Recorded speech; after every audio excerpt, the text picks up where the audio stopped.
ఇప్పుడు నారపల్లి అనే ఊరు ఉంటుంది ఇక్కడ, ఉప్పల్ దగ్గర.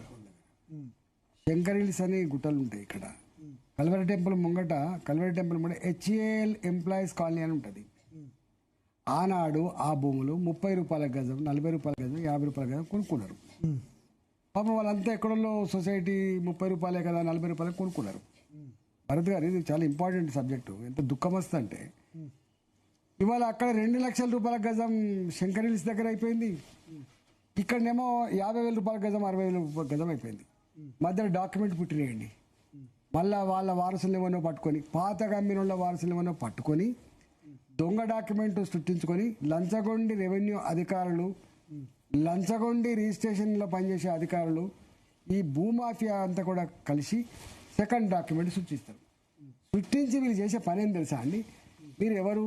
వాళ్ళు అంతా ఎక్కడెక్కడి నుంచి వస్తారు కదా, పాపం కొన్నరు పోయినరు. అప్పుడు కొంతమందికి అయితే ఆ జాగ ఎక్కడుందో కూడా తెలియదు.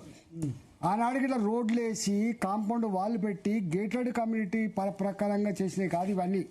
ఏదో వాటిగా రాళ్ళు పాతి ఇంత రోడ్లు చూపించి అమ్ముకున్న బాపతి. వీళ్ళు వస్తే నీకు ఎక్కడైతే డాక్యుమెంట్స్ అయితే బెదిరించి 30,000 గజం ఉన్నటువంటి భూములు 5,000కు 6,000కు కట్టి గుంజుకున్నటువంటి భూములు కావాలని కదా నేను కాకతీయ నగర్లో కొట్టింది వాడిని. ఓకే, రాజేంద్ర గారు కూడా కొడతానంటే బాధ్యత కొడతానని చెప్పిన నేను. ఈ చట్టం ఎందుకంత ఎమోషనల్ అయినారు మీరు? ఈ చట్టం రాజకీయ జీవితంలో తొలిసారి చాలా కామ్గా ఉంటారు. నా దగ్గరికి వాళ్ళందరూ వచ్చిండ్రు. నేను వస్తాపో అని చెప్పిన వాళ్ళకి. నాకు ఇట్లాంటి తెలియగానే ఏంటంటే కొంచెం నాకు బాధపడుతుంటాను. నేను వస్తాపో అంత ఈజీ కాదని చెప్పి నేను తెల్లారిపోయిన అక్కడికి.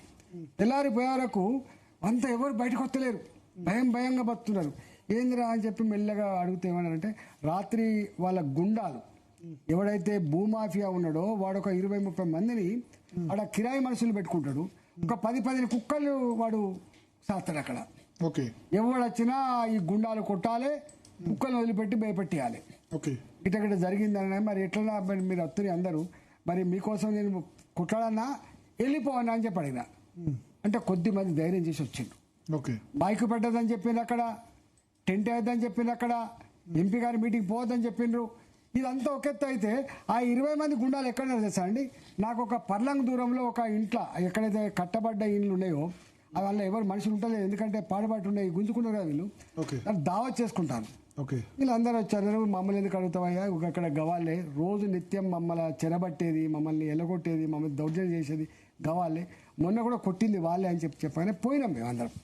పోతే మా ముంగట్నే వాళ్ళు దావా చేసుకుంటా జలసాలు చేస్తున్నారండి. ఏమన్నా ఎవరు రాను అనేది వాడు కనీసం సప్పులు లేదు, మర్యాద లేదు. ఎంపీ వచ్చిండు, ఇంతమంది వచ్చిండని భయం లేదు. మేము అన్నాం ఎవరు రాను అంటే, మేము ఇక్కడ కాపలా కాస్తాం. ఎవరి కాపలా కాస్తామంటే భూమాఫియా కాపలా కాస్తాం. నువ్వు దౌర్జన్యం చేసినావంటే అవును చేసినామన్నాడు. అప్పుడు కోపం వచ్చింది. అంటే ఒక ఎంపీ అంటే కూడా భయం లేడు. అక్కడ ఉన్న పోలీసు వాళ్ళు వాళ్ళకి వంత పడింది అంతకుండా ముందు. ఇక్కడ బాధ అనిపించేది ఏంటంటే, నేను అందరూ డిపార్ట్మెంట్ మొత్తం నేను తప్పట్టను, కానీ కొంతమంది లంచగొండి అధికారులు కూడా ఇట్లాంటి వాళ్ళకు అండగా ఉంటుంది కాబట్టే ఇవి జరుగుతున్నాయి, గుర్తుపెట్టుకోండి.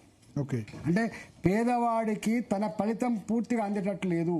ఇవాళ ఎవడో లంగవీడు ఇవాళ వచ్చి వాడు దొంగ డాక్యుమెంట్ పెట్టించుకొని వాడు ఇలా అనుభవిస్తున్నాడు. అందుకనే 100,000 కోట్లకు పడిగెత్తడంలో వాళ్ళు కొనుక్కున్న భూమి కూడా కాపాడుకోలేక తలడిలే వాళ్ళు పేదవాళ్ళు. ఇలా వాళ్ళకి ఇప్పుడు ఆయన మాట్లాడిన మేమన్నారు, ఆయన ఎవరో చెప్పింది కాదు, చెప్తా మాట. ఇలా అనేక మంది ఆనాడు వాళ్ళ ఉన్న ఎకరం భూమో వాళ్ళ పేరు నుంచి వెళ్ళి తొలగించబడి వేరే పేర్లు వచ్చినప్పుడు ఇది మార్చమని మందు డబ్బాలు పట్టుకొని కలెక్టరేట్లో పోయిన సందర్భాలు ఉన్నాయి.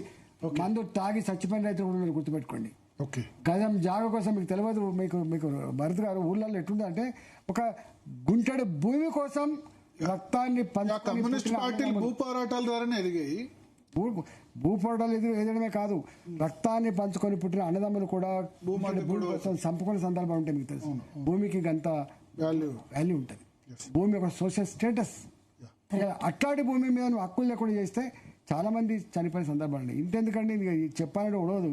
నేను మన గజ్వేల్లో పోటీ చేసిన మొత్తం అందరు ఇవాళ ప్రాజెక్టుల కోసమో కాలేజీ కోసమో స్కూల్ కోసమో ఆక్రమించుకుంటే వేరు.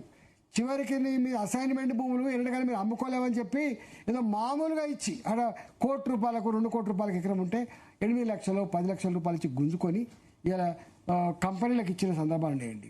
గజ్వేల్లో ఇప్పటికి గజ్వెల్లో ఇలా ఎందుకు కోపం ఆయన మీద గన్ని ప్రాజెక్టులు కట్టినా తెలంగాణలో ఇంత పెద్ద నాయకుడు అని చెప్పినప్పటికి కూడా గజ్వేల్ నాలాంటి వాడిని పోయి ఒక 10 రోజులు ప్రచారం చేస్తే ఇవాళ నాకు 70,000 ఓట్లు వేసిన కారణం ఏంటంటే వీళ్ళు అర్థం చేసుకోవాలి. 45,000 కదా కేసీఆర్ మెజార్టీ, మంచి మెజార్టీ ఎంత ఉండవచ్చు. నాకు బీజేపీ అక్కడ 0 ఉండే అప్పటి వరకు, నాకు 67,000 ఓట్లు వచ్చింది. అది వేరే విషయం. అంటే ఎందుకంటే ఒక ముఖ్యమంత్రిగా నా ఫోటోతో, నా బీఫామ్తో, నా మాటతో మొత్తం గెలుస్తానని కాడ నాకు 65,000 ఓట్లు వచ్చినాయంటే దాన్ని అర్థం చేసుకోవాలి.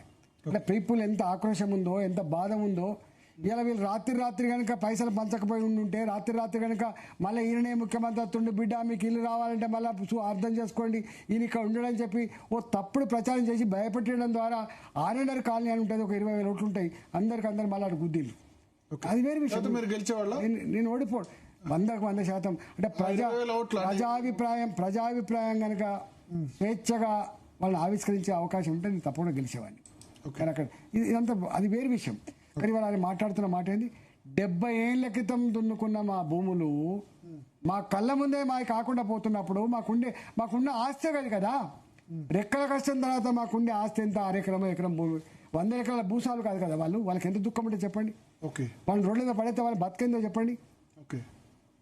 ఏ కోర్టుకు పోవాలైనా, ఏ ఆఫీస్ దగ్గర పోవాలైనా ఎవరి దగ్గర తీస్తారు వాళ్ళకు. ఇట్లాంటి కుటుంబాలు లక్షల్లో ఉన్నారు, వేలలో కాదు లక్షల్లో ఉన్నారు. మీతో మాట్లాడే నెక్స్ట్ కాలర్ రెడీగా ఉన్నారు. రమణ నాయక్ గారు ఢిల్లీ నుంచి. హలో, గుడ్ ఈవినింగ్ అమ్మా. గుడ్ ఈవినింగ్ సార్, చెప్పండి సార్. మాట్లాడు ఎంపీ గారు. ఇంకా మొట్టమొదటిగా వరలక్ష్మి పండుగ శుభాకాంక్షలు.